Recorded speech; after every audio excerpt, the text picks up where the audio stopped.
You're listening to the DanishTube cast, the #1 podcast for those learning Danish. If you like what you hear, please leave me a review within the Apple Podcast app, on Google, or wherever else you might be listening. It will help other people find this podcast and let them know that you enjoy it and find it useful. Also, if you would like to be a guest on the podcast, if you are learning Danish and would like to come along, chat, learn a bit of Danish on the fly, you can do exactly that. Or maybe you speak fluent Danish already and just want to have an interesting conversation. If that sounds like something for you, you can write to me at danishtuberocks@gmail.com or find me on Instagram at Danish_tube. Let's get into today's episode. DanishTube. Skyskrabere. Oh shit, jeg hentede mikrofon. Start igen. Skyskrabere, robotter, højteknologi, ninjaer, karate, bonsai, geisha, sumo-brydere, 10 ceremonier, fede biler, anstændighed, indendørs tøfler. Skal der mere til, for at I kan gætte, hvad dagens emne skal handle om? Har du gættet det? I dag skal det nemlig handle om den alsidige japanske kultur. Japan er blandt de fremmeste lande i verden. Kulturen er en rig blanding af den moderne og traditionelle. Men hvad ved jeg? Nok ikke lige så meget som min gæst, Marty, hvem på nuværende tidspunkt bor i Japan. Velkommen til, Marty, min ven. Hej, tusind tak. Jeg er virkelig glad for at være her sammen med dig. Det er jeg også. Det er lang tid siden. Virkelig. Det er det. Jeg vil gerne spørge lige fremt med det samme om noget, som jeg selv er meget interesseret i at høre om. Og det er, hvor stor en del af dagligdagen er karate, samuraier, ninjaer og dem slags i Japan? Ja, desværre er jeg nødt til at sige, at de er ikke en rigtig stor del af dagligdagen. men der er, måske på TV er der nogen, som hedder variety programs, variety bangumi på japansk. Yeah. Og nogle gange er der nogle udsendelser, der handler om jeg kan kun sige dem på japansk. Du må gerne sige det på den rigtige måde. Yeah. Karate, samurai, karate, ninja. Sådan. Ja, det lyder også dumt på dansk. Karate. Ja, fordi man kan ikke udtale A'et på dansk selvfølgelig. Ja, det er meget interessant at høre disse japanske ord på dansk, fordi jeg er ikke så vant til at sige dem på den måde, men det er interessant. Men synes du, at man skal, når det er et ord fra et andet sprog, at man skal udtale det på de rigtige måde, som karate i stedet for karate, eller er det irriterende?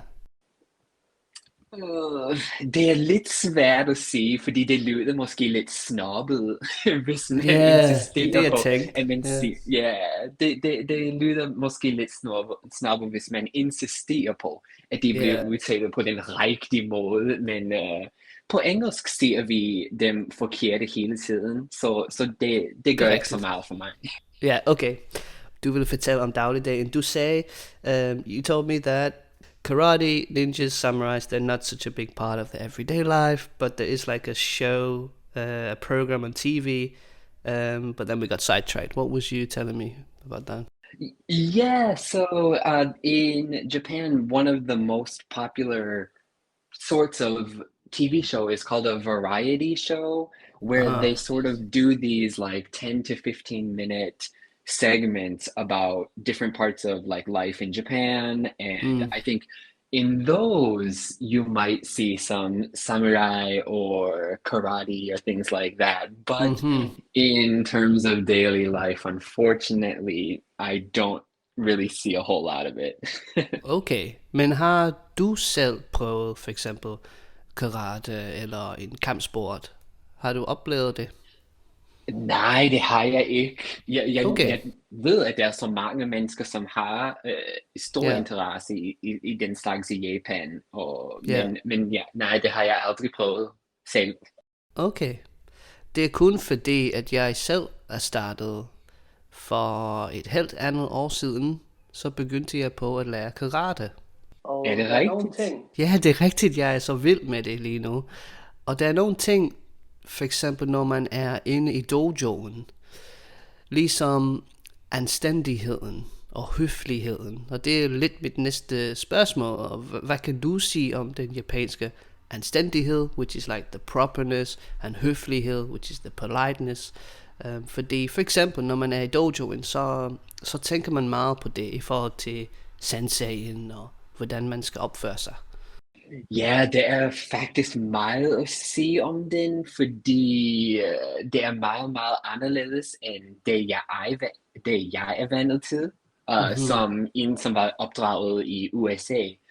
Men først og fremmest, jeg synes, det er rigtig, rigtig vigtigt at understrege, at de japanske folk er folk ligesom du og Ja. mig og jeg. Og Selvfølgelig. de selvfølgelig har vi en indtryk, at de er altid høflige og altid pæne, men Okay. Det er en kliché måske. de har deres egne problemer i Okay. Japan. Det er godt at og høre. ja, Så vi ikke er alene med vores de problemer. kan godt skælde ud. Okay. Yeah.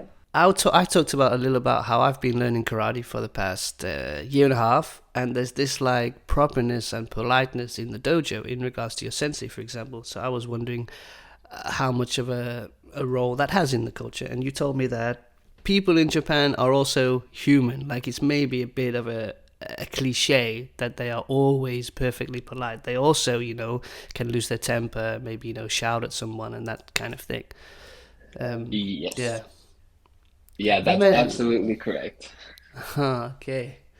Og hvad med det med at for eksempel at booke, når man går ind i et hus, eller dem slags ting? So like to bow when you go into a house and that kind of thing. Er det noget, som man gør faktisk?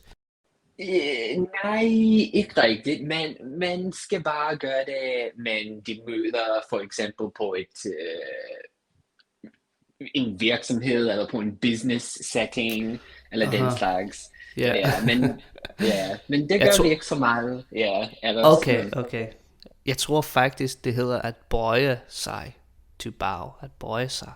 Så det er godt, jeg spørger, fordi jeg vil nok gøre det hele tiden, og så komme til at ligne en idiot, sådan hele tiden, jeg bøjer mig, fordi jeg er så høflig. Ja, det kan du godt. Det betyder bare, at du er meget høflig. Okay. Jeg synes, at folk synes meget godt om det. Okay, ja. Det kommer an på, hvordan man gerne vil blive opfattet. Vil jeg gerne blive opfattet som en meget, meget høflig person, eller... Ja, det er bare det med, hvor meget af det er autentisk, du ved. Ja, det er lidt svært for en udlænding at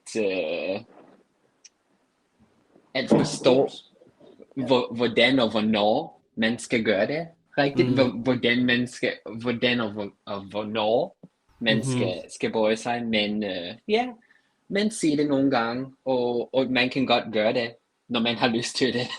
Okay, so it can be a bit hard to know when and how to do it, but you can just do it. You don't have to. I guess if it comes natural to you, just do it. If you feel like you want to do it, then absolutely. Nobody expects it from you as a foreigner. And I guess one thing that I've heard for some small advice is not to bow with your neck, but bow from the waist. Yes, that's the professional way to bow. There's videos on YouTube, right? Like how to bow properly and stuff like that. So it's really a thing. Also, always keep eye contact when you do it. Oh, that's a new one for me. That's what we do in karate, at least. Anyway, I mean, some people like bow to me, and they don't look in my eyes. They look to the floor, and I think, if that was a real life situation, you're not looking at me, I could just like slap you in the face right there. So that's kind of why you always keep eye contact with your opponent or the person in front of you or whatever. But maybe that's just for karate. Maybe it's not in an everyday situation. Like a business meeting. Better keep my eyes on this businessman. He might karate kick me in the face. I've heard of stranger things, you never Ja, know. det kunne jo ske. Okay, så hvor længe har du boet i Japan? Jeg tror, du har været der i lang tid nu, ikke også? Ja, det bliver 4 år i november. Wow, spændende. 4 years in Japan. Og hvad fik dig til at tage dertil? Jeg kom her for at arbejde, og jeg Okay. arbejder på et konsulentfirma lige nu Okay, ja. i Tokyo, og ja, jeg har det rigtig godt der, og ja, jeg arbejder bare ligesom en almindelig mennesker i Sådan. Japan. Det er hyggeligt. So you went for work. Do you say consulent company? I forget how to say that word. Yeah, like consultant. Consultant, Yeah, that's the word. consulting. Yeah. Exactly, yeah. Fedt. Og er du så flydende på japansk nu? Jeg ved ikke rigtigt, om jeg kan sige, at jeg kan tale japansk flydende, men jeg Okay. arbejder på japansk. Jeg bruger det hver dag. Jeg bruger det hver Okay. dag på arbejde, og jeg Ja. taler også med klienterne på japansk, og ja, Wow. og ja, Stærkt. selvfølgelig skal jeg bruge det næsten hver eneste dag. Jeg tror, du er meget beskeden. I think you're a very modest person in general, if my perception is correct. So, jeg tror, at du taler et meget flot japansk måske, og at det er sådan set flydende, men jeg ved det ikke. You're telling me you're not fluent, but you use it every day at work, so you speak with clients using it and stuff. And Yeah, that's right. Living in a country, I think you realize how much you don't know, right? that's true. Yeah, that's true. Fordi jeg kan nogle gange synes, at jeg kan meget spansk, hvis jeg er i Danmark eller i England. Men når jeg så kommer til Argentina, ja, så finder jeg ud af, at jeg ikke så meget kan. Ja, det handler ikke så meget om sproget, men om kulturen og den slags. Ja. Hvordan reagerer folk, når de hører, at du taler japansk? De reagerer ikke så meget, fordi det er ikke den japanske måde at være. Interessant, okay. De bare accepterer det, og de bare taler med mig, ligesom jeg var en almindelig japansk menneske. Okay. Men ja. Synes du, at det er fedt? Det er en positiv ting? Ja, især når man er nødt til at gå til lægen eller tandlæge og den slags, fordi det er meget vigtigt, at man kan forstå, hvad det bliver sagt. Selvfølgelig. Og ja, så det er godt for bare at leve en almindelig liv i Japan. Ja, det er godt. Så føler du dig, eller så føler du ikke, at du prikker ud i samfundet. Nej, ikke så meget. Nej. Okay, so they don't react so much. They just like, you speak in Japanese, that's cool, and just don't really, react so much. Jeg kunne måske, I'm clutching at straws, as one might say. Men jeg tænkte på en metode, som jeg har set i forhold til kampsport, og det er, at man ikke skal reagere. Og det er lidt af en øvelse, man kan lave, hvor ens partner lader som om, at han vil slå dig i ansigtet. Det gør han selvfølgelig ikke. Men du skal træne dig i, at du ikke skal flinche, du skal ikke blinke med øjnene, du skal ikke lave noget som helst. Det med, at man ikke skal vise sine følelser for meget. Ja, det er bare sådan, det er her. Ja, man skal ikke blive meget forrasket eller overrasket, når man, ser en udlænding, som kan snakke på japansk. Ja, det er ikke en stor oplevelse. Interessant. Der vil jeg sige, det er lidt anderledes i Argentina, fordi de er meget, meget følsomme, de latinske mennesker, og ja, hvad siger man, de bærer deres hjerte i ærmet, tror man siger. They have their heart on their sleeve, like you can see their emotions with everything, You start speaking Spanish to them and like, hey, where are you from? They know right away you're not from here, and they start asking you, and then they get excited because you speak some Spanish. And Ja, måske er det er lige lidt mere udadvendt i forhold til de japanere. Yeah, more outgoing, just in a natural sort of way. Så hvordan holder du gang i dit danske sprog? Fordi det har du gjort, det gør du. Ja, lige for tiden bruger jeg dansk ikke så meget, men jeg begyndte at læse dansk, da jeg var omkring 25 år gammel, for omkring 11 år siden faktisk. Wow, okay, lang tid siden. Ja. Ja, og jeg havde allerede læst japansk i omkring 10 år på det tidspunkt. Okay, Og fedt. jeg havde lyst til at læse et andet sprog, og jeg valgte dansk, fordi jeg så nogle musikvideoer på YouTube. Jeg husker, hvad de Ja. hed, men ja, jeg blev meget interesseret i at lære dansk, og jeg læste den selv i et par år, og jeg havde også en lærer på internettet, som jeg læste med hver eneste uge i omkring to år. Aha. Og jeg havde det rigtig, rigtig godt med at læse, og jeg også, det var meget, meget fedt, og jeg rejste til Danmark et par gange. Fedt. Har du faktisk hørt, at nogen synes, at dansk en gang imellem lyder lidt kinesisk-agtigt? Har du hørt det? Nej, det har jeg aldrig Jeg hørt. synes, det er så dumt, men der er måske nogle ord, som prikker lidt ud, ligesom når man siger check ind, check ud. Og der var nogen, som sagde, det lyder ligesom kinesisk. Jeg tænkte, hvad? Okay, det er interessant. Det kunne godt være. Ja, det kunne godt være. So 11 years ago, you started learning Danish. It's like we're like we have a lot in common because it's around the same time that I started also. And then, altså til dem, som ikke ved det, så har Marty faktisk også en YouTube-kanal, hvor han har lavet videoer til dansk studerende. Og det var faktisk sådan, at vi lidt mødte hinanden for nogle år siden, tror jeg.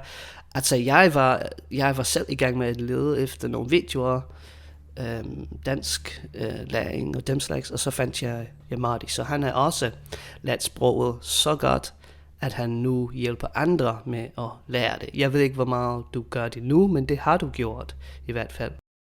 Ja, det gjorde jeg for mange, mange år siden, men ikke Okay. rigtig, men ikke så meget lige for tiden, fordi jeg har det mega, mega travlt med at arbejde her i Japan, og jeg ikke var rigtig en lærer, men Nej, okay. jeg underviste det, hvad jeg selv har lært. Aha, yes. It was like you taught what you yourself were learning, so it's like you're sharing your journey of learning Danish in a way. Yeah, maybe knowledge sharing is the better word for it than teaching. Okay. Men du har styr på alle de grammatiske ting på dansk, og det er ikke alle, som får det så nemt med at lære det. Så du har noget i dig, hvor du også kan... Fordi det er en ting at lære et sprog, men så er det selvfølgelig noget andet at kunne dele det med andre, kommunikere sproget, for at andre også kan forstå det. Ja, det er det. Helt sikkert. Det er faktisk lidt, jeg gør nu med kampsport, med karate og kung fu. Jeg deler lidt min rejse på Instagram, så jeg underviser ikke, men jeg deler de ting, som jeg selv lærer, og jeg deler nogle videoer. Så kan det være, at nogle andre kan bruge dem, det ved jeg. Men det er lidt det samme. Ja, det er det. Og det er meget, meget godt at gøre. Der er mange, Ja. mange, som kan se på den og lære meget af den, så det er meget, meget godt. Det er spændende, det hele. Vi skal lige holde en pause, så giver vi et shout-out to Tori. Hey Tor, I hope you're listening. Usually you are. And I wanted to give a shout out to you because you've been such a great support in so many ways. You had some classes with me, and then even when you stopped having classes, you donated money to me, and that money really helped me in my life, my personal life, and it helped me to continue doing my work. And then you've also supported me and asked me about Patreon, where you can support and help my work. So I just want to say you're an awesome guy, and I'm so happy that you are in my life. Tori is also, he joins us weekly. We have like a weekly meetup on Tuesdays at 9 p.m. Danish time, which is just a free chat. We meet on Skype, and you sometimes play some games, learn some vocabulary, or just chat. You know, it's super relaxed. So if you, Marty, or anyone else listening wants to join, you are more than welcome. Yeah, that sounds wonderful. It's probably like 4 in the morning in Japan, but Ah, yeah, that's the problem. you but you never know. There are sometimes I'm awake at that time. So Oh, yeah? Okay, interesting. Did you sleep or were you awake all night taking cocaine? oh, oh my gosh, no, I would just wake up that early. I'm an early bird, so Ah, okay, cool. I love the early mornings, but it's kind of hard for me to get up. But I do like it. I do like it. Okay, så har vi noget, som hedder skriv og spørg. Write and ask. That's where you people listening, you awesome Danish people, ask a question. Maybe Danish related, maybe Danish culture related, or maybe something else. And today we have a question from Samantha on Instagram. She asked, I always seem to use for and e incorrectly when talking about time. How do I know which to use? Marty, have you any easy explanations for this? so I think when I see this question, I know exactly what she's referring to, and it's because there's one situation in Danish where they definitely use e, where we would Uh-huh. always use English for, and that is Yeah. like, yeah, I do something i 3 måneder. I do it for 3 months, right? So Yeah, okay. we would say for 3 months in English, but in Danish it's i Uh-huh. 3 måneder, right? That's why it gets confusing, yeah. Yes, yes. I like to think of it as a duration of time. Anytime you talk about a duration, like I've been learning Danish for this many years, I've been living in Japan for this many years, and always in that context use i. So, jeg har været i gang med at lære dansk i 10 år. Jeg har boet i Japan i 5 år. Og det, ja, det er det. Yes, and then actually that brings a good point actually about the duration because when it's not a duration and you're talking about a specific point in time in the past, like 3 months ago, then you would use for 3 måneder siden, for example. Aha, yes. So they were talking about the past, and you only ever say far paired with siden in that context. You never say far on its own, right? Right, right. So that's basically it. We have e, a duration of time. In English, you say far. Far and siden, we're talking about the past. And in English, you say, I guess, ago. And the other one that she didn't ask about was which is also used about time. How do we use that one? Oh, right. I think we actually were using this a little while ago when we were texting each other, like in team, like in an hour. Aha, yeah, exactly. In. So now we have future. So we've Right. had past, sort of duration of time, and a future. So that's the three prepositions you need about time. Sådan, så klarer vi det. Yeah, fantastic. DanishTube. Hey, are you enjoying this Danish learning podcast like many other people? If you are, you might consider leaving me a 5-star review within the Apple Podcast app. If you don't have an iPhone, then what the hell is wrong with you? I mean, if you don't have an iPhone, then you can probably do it on Google. And it will help people to find this podcast. It will let them know that you find it interesting. So if you feel like you have time and you want to do that, follow the links in the description of this episode and you will find where to do it. And in advance, thank you so much. It means a lot. Otherwise, let's get back to the episode. Okay, vi fortsætter på DanishTube-kastet. Mit navn er Liam, jeg er sammen med Marty. Det er episode nummer 55. Og vi sidder og snakker om japansk kultur, hvilket er mangfoldig og spændende. Og vi skal lige lave noget, som jeg kalder Pillmores ord. Vi skal have flere ord. Yes. And I've just taken some Japanese words that I sort of came across, thought of before meeting up with you. So I'll just read a few of them and maybe some others come to your mind, or if not, no problem. But I've written here, for example, in Geisha. This is the part where you can hear them in Danish, where it might sound funny. Yeah. Maybe you could say it in Japanese. If I say in Geisha, how would you say it? Yep. So Japanese, this one is geisha. Ah, geisha. Ooh, I don't know if I'm mistaken. Geisha? Well, whatever. I'm saying it wrong. Geisha definitely sounds dansk. Okay. Then I have in bonsai. Bonsai. Yeah, and that's good that it's bonsai with the S sound. In Ah, English, people tend to say bonsai. this as bonsai with like a Z sound, but it says Yeah. S, so it's sai. Cool. So it's like in Danish when you say sai, which means cool. Yes, yes, yes. Great. Then I have, this will be completely different, I'm sure, in sumo bula. Yeah, sumo bula. Yeah, I understand it in Danish. And actually, sumo is the name of the sport, but the person who is fighting is called rikishi. One more time. Rikishi. Drikishi. So, right. It's like the letters are power or strength, and then like person, kind of person. What I noticed that's super interesting about that sound is that it's almost like all three syllables have the same explosive expression. Like there's no, rikishi, like all on the same tone. Is that right? Oh, so in terms of the intonation, I'm not sure, but they all do have the same vowel sound. Ja. Yeah. Okay, Yeah, so it's cool. yeah, interesting. Så har jeg en skyskraber. Yes, skyskraber. There are many skyskraber i Tokyo, hvor jeg bor. Sådan. Og ja, ja, og vi kalder dem, vi kalder skyskraberne Kosobiru. Koso biru. Kosobiru. Koso biru. You have a good accent, man. You really do have a good accent in Japanese. I mean, not that I have anything to compare it to, but you certainly sound more Japanese than I do. I hope so. I hope I can yeah, after living here for 4 years. But yeah, it just means like high level building, basically. Okay. Makes sense. The next two are kind of fun because we say them in English as well, and in Danish we have a ninja. Yeah, ninja. Og det hedder også ninja på japansk.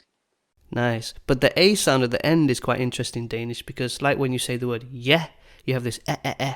So any word in Danish that ends in an A, or there are many of them, for example, pizza, sofa, I'm exaggerating, but it has that eh rather than ah, like ninja. In English, you might say j, ninja. And Danish ninja. It's a very slight difference. Ja, det er lidt anderledes, men ja, det er også lidt svært for dem, der er ikke vant til det. Det er rigtigt, ja. Det er sådan set det samme. You can't go wrong with that kind of word. Next one is en robot. Ja, robot. Der er mange i Japan, i restauranter. Like, we Okay. have robots in the restaurants that can bring you your food. What? No So, way. yeah, I was just at a restaurant called Gasto, and they have a robot where it like slides over to your table and it has like What? 5 trays on it, and you just take your tray of food off of the robot. Wow, det er så fedt. It's a true story. It's a true story. Okay, det er sådan, man kan kigge på det, som man vil. Det er enten meget, meget fedt, eller det er meget, meget skræmmende. Jeg synes, det er sjovt. Det er bare sjovt. Ja, det er meget, meget sjovt. Og kan man så snakke og holde en samtale med de her robotter? Nej, men roboten taler lidt som like take your food off the tray or something Okay. like that. Take off your shoes. Yeah, so Bow. yeah, that's Now bow, another damn good you. one. Yes. Okay, I have 2 words left. Anständighed. Anständighed might be a tricky word, but in English it kind of means like decency. Yeah. Yeah, anstændighed. Anstændighed. Yeah, I never used this word in Danish before, but it's a good word, especially when talking about, yeah, cultures and things like that. Sådan. Anstændighed. Yeah, Anständighed. det er meget, meget godt. Yeah. And the last one was also a word we had earlier, which is høflighed. Courtesy or politeness.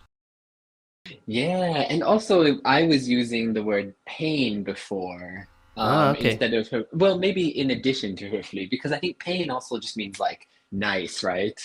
Yeah, but it can also have that sort of connotation, if you like, where, for example, kan man tale pænt til en anden person, eller man kan tale grimt til en anden person. Så det er også en måde at sige høflig på, kan man sige. Fedt. Jamen, det var mange flotte ord på dansk, så fik vi også lidt japansk med. Wait, you say karate or karate? Karate, right? Karate, yep. Karate. Karate. Ah, okay, you have it at the end. Cool. Okay, vi fortsætter. Jeg vil spørge, om du har set nogle fede teknologier ud over den der robot, som du har fortalt om. What other cool technologies have you discovered in Japan? Ja, her er jeg nødt til at snakke lidt om toiletterne i Okay, Japan. the Fordi, toilets. ja, vi har nogle toiletter her i Japan, som vasker din bagdel, når du er færdig Hvor med, lækkert. når du er færdig. Ja, ja, og det er meget, meget nemt at blive vant til. Ja, Okay. så når jeg kommer tilbage til, når jeg går tilbage til USA og besøger min familie, er jeg meget, meget ked af, at de ikke har en toilet, som væsker mig. Nu skal du tørre af som en fattig mand. Ja, ja, det er lidt, ja, det er jeg lidt ked af, men ja, det er meget, meget godt at have i Japan, og jeg er meget glad for dem. Nå, men jeg går faktisk ud fra, at man bliver vasket, og så tørrer man af, eller? Ikke på mit hjem, men jeg tror, at de rige folk, måske har de nogen, som tør bagefter. Altså, man bruger ikke papir, for eksempel. Man kan, hvis man vil, men det er ikke, man er ikke nødt til det, nej. Okay. So the toilets, basically you get your behind washed for you, and you feel a bit sad when you go back to US and you don't no longer have that option because now you've got used to it. You're so spoiled, man. You're so spoiled in Japan. You Yeah, know? and I think it's in Europe and other countries as well, but the Japanese ones are all electronic, so it's just a little bit of a different feel. Ja, selvfølgelig. Det er måske lidt luksus at have. Mild. Altså, jeg vil sige, i Danmark, så er det slet ikke normalt, at man har ikke engang, hvad kalder man dem? Er det B-Day, tror jeg? Yeah, yeah. Dem har man i Argentina. Det er meget normalt, at alle har. Jeg ved ikke, hvor meget man bruger det, fordi jeg bruger det faktisk ikke rigtigt. Men jeg kan se, at det er noget, som man har i huset. Jeg tror, det er meget, meget hjælpsomt nogle gange. Ja, især hvis man har et barn, for eksempel. Der er det meget, ja, man kan gå gavn af det.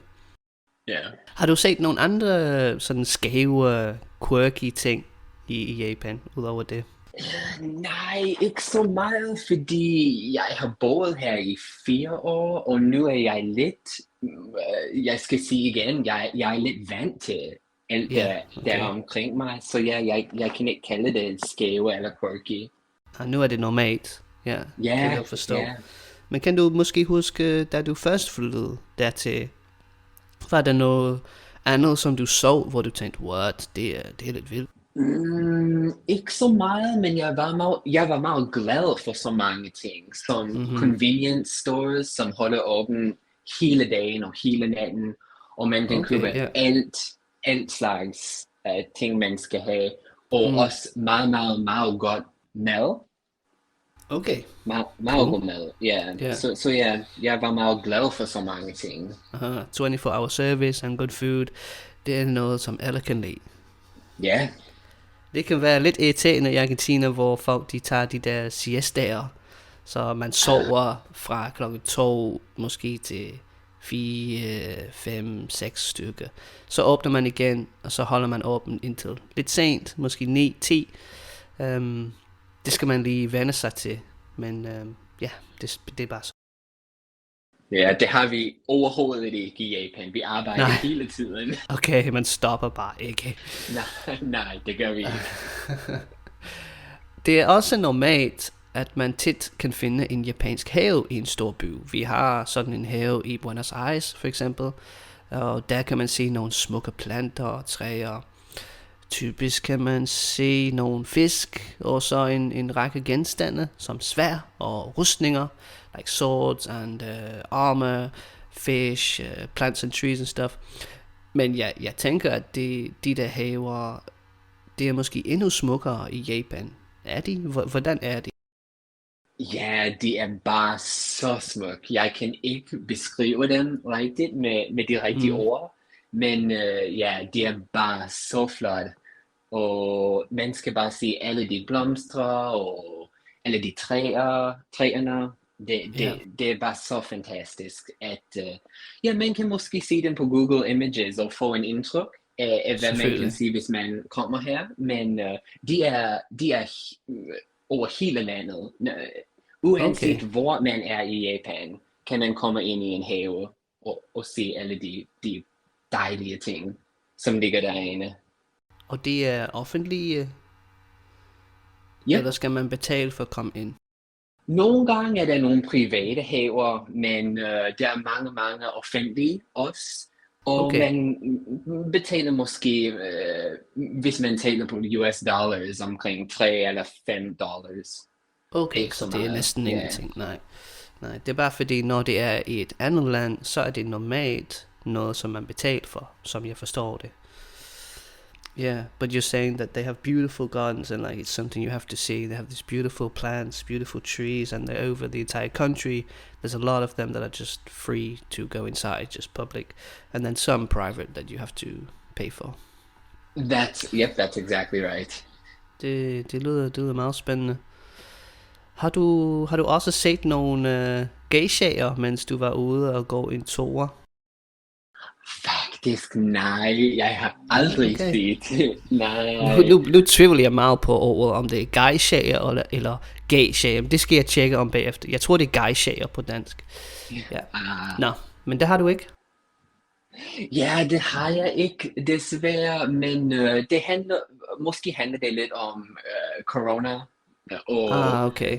folk går ud ikke så meget lige for tiden, og også at geisha er meget traditionel og meget en gamle Ja. tradition i Japan. Okay. Og lige nu er der mange folk, som går til for eksempel festivaler om sommeren, hvor de klæder sig ud i andre klædninger, som ikke er kimono, men de ligner kimono på en eller anden måde. Okay. For eksempel, jeg har glemt, hvad de hed, men yukata. Okay.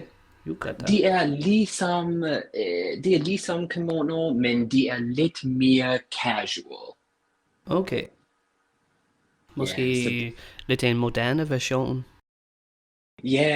og man klæder sig ud i en yukata og går til sommerfestivalen og den slags, og ser fireworks og den slags. Så ja, man ser det meget ofte i forhold til meget mere, end man ser på geisha. Yeah, the traditionelle. Okay, so you don't see them so much, the geisha, when you're just going around your daily life, but there is like a sort of a modern version of the kimono that people are wearing to festivals and stuff like that.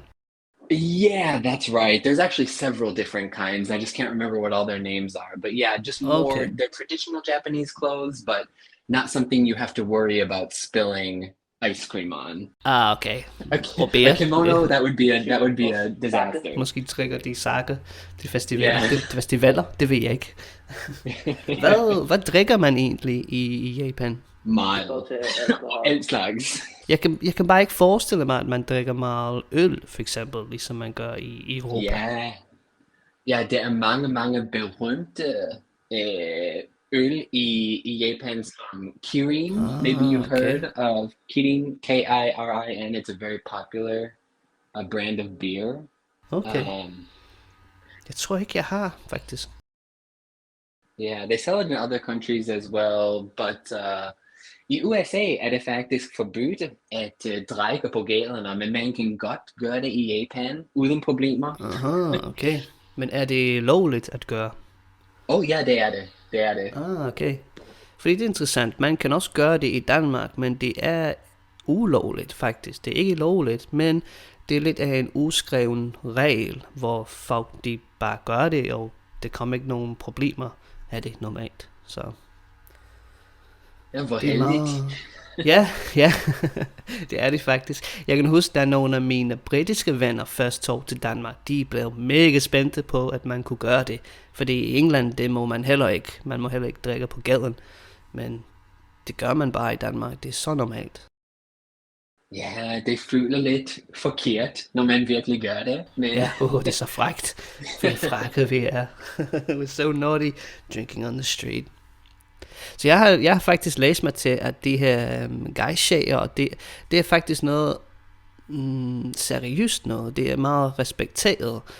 Et respekteret arbejde at have, og det kræver meget studering. Og så er der også mange regler i forhold til makeup, tøj, opførsel. Er det rigtigt? Ved du noget om det? Undskyld, sig det en gang til? Ja, jeg spørger bare om det er rigtigt, at det kræver meget studering at blive til geisha. Det er ikke bare sådan, at man kan tage tøjet på, og så er man en geisha. Ja, man starter, når man er meget yngre, og de starter som en, der hedder Maiko. Okay, Og Michael. når man er færdig med at være Maiko, kan man blive en rigtig geisha bagefter. Okay. Ja, så det tager lang tid, at blive. Sådan. So it's something that's really respected.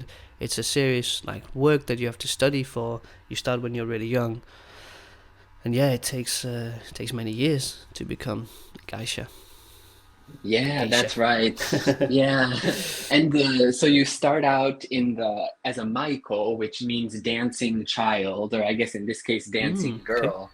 And Yeah. then geisha means like art person. That's what the letters stand for. So it's I think being a geisha, of course I'm not an expert, but I mean they learn how to, entertain and do tea ceremonies, play music. It's a very complicated thing, I think. Okay. Yeah. Så virker det lidt som en mere, kan vi sige, anstændig version af den amerikanske clone. Er det rigtigt, eller er det for meget? Jeg føler, at jeg er ikke kvalificeret til at svare på det. Nej, det er jeg heller ikke. Jeg må heller ikke sige det. Okay, nej, jeg tror ikke, det ligner noget, som hedder en clone. Det tror jeg ikke, men jeg ved det ikke helt endnu. Men det er meget interessant. Jeg har set, at der er en film på Netflix, tror jeg, som hedder Geisha, som man måske skal se. Har du set den? Nej, det har jeg ikke, men ja, jeg kan godt tro på, at der er nogen på Netflix. Jeg kan ikke huske, om det er en sand historie. Jeg mener, at det er, men det kan vi lige tjekke. Jeg sagde lidt tidligere, at jeg selv kunne tænke mig at lære lidt mere japansk. Har du så nogle anbefalinger til nogen som mig i forhold til at lære sproget? Fordi det kan virke meget overvældende på en eller anden måde med japansk og også kinesisk, fordi det er helt anderledes til det, vi er vant til. Ja, det er det. Grammatisk er der ikke meget at sammenligne mellem dansk eller engelsk og japansk. Og det er meget, meget svært, men i første omgang anbefaler jeg folk at lære det katakana, hiragana. Okay, hvad er det? Yeah, the letters.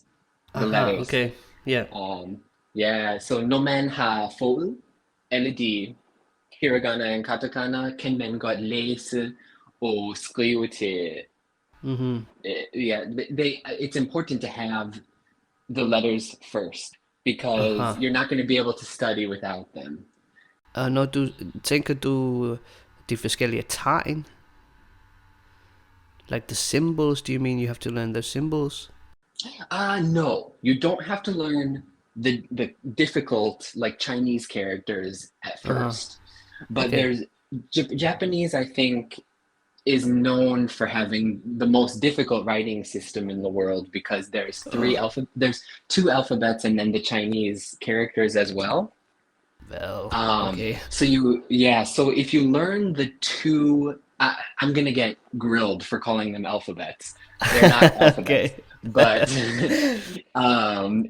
if you learn hiragana and katakana first, that's 2 of the 3, and you'll be able to practice a lot more than if you don't know those. So I always recommend to anybody who wants to learn Japanese, make sure you learn hiragana and katakana first. It'll open up the rest of the world to you, or the rest of the Japanese world to you.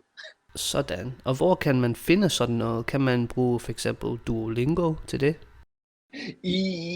Ja, det tror jeg, det kan faktisk, men jeg ved ikke rigtig, hvordan man læser de hiragana og katakana på Duolingo, men Okay. ja, udtalelse og den slags kan man godt starte med på Duolingo.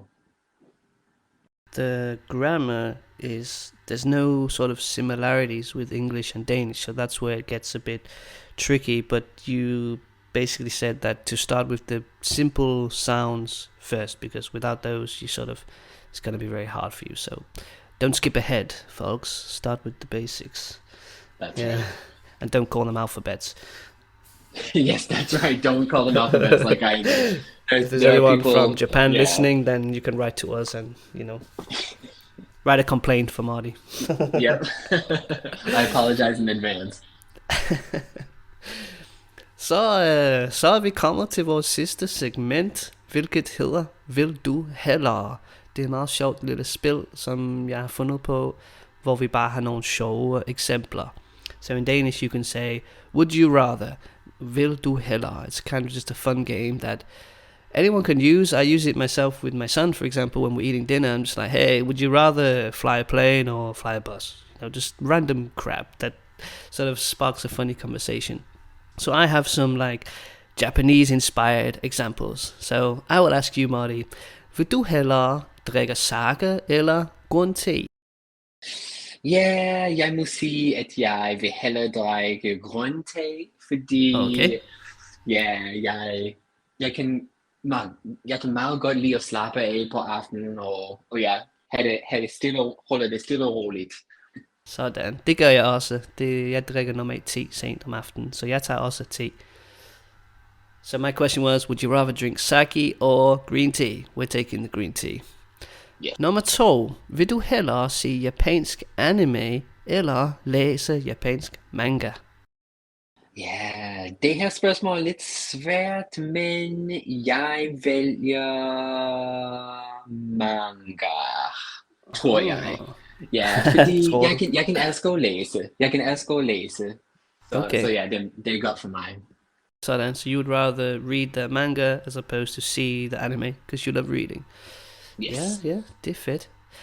Nummer 3. Vil du hellere være en samurai eller en ninja? Ja, ninja, helt sikkert. Fordi, sådan, det tager jeg også. Ja, det er meget, hvad skal man sige? En samurai, de er i krig hele tiden. Ja. Og ja, det er lidt skræmmende for mig. Så jeg vil hellere være en ninja og bare rejse rundt, uden at blive set af nogen. Ja, du bliver ikke opdaget, fordi du er så god til at gemme dig. Ja, det er godt. Det er i hvert fald ideen bag det. Sådan, du tager ninjaen. Nu tænker jeg selvfølgelig på noget, som hedder Ninjago. Kender du det? Nej. Den Lego-serie. Den danske Ninjago, som er meget inspireret af ninjaer og kampsport. Dem slags, det er meget sjovt. Ja, Min søn elsker det, ja. Vi har en masse af de her lille bitte figurer, som er ninjaer. Forskellige karakterer, ja. Okay, nummer 4. Vil du hellere klæde dig ud som en traditionel geisha, eller en, det er my pronunciation, Harajuku-pige? I don't know if that's how you say it, sorry. Ja, det lyder fint. Jeg vælger Harajuku-pige, fordi ja, det er lidt nemmere måske, og jeg føler lidt mere comfortable. Sådan, ja. Og hvis der er nogen, som lytter, som ikke ved, hvad det er, hvad er det for noget, en Harajuku-pige? Ja, der er... men man siger dem ikke så meget, faktisk. Okay. Det eneste, jeg ved, er, at hende der Gwen Safari, she used them in her video. Like she had some backing dances that were the Harajuku-pige. Eller Yeah, I girls. think at that time it was quite a big thing, but fads come and go here, and Yeah, okay. yeah, Okay, cool. It's easier to dress like that. Ja, jeg har hørt, at det tager meget tid i forhold til makeup og håret, når man er geisha.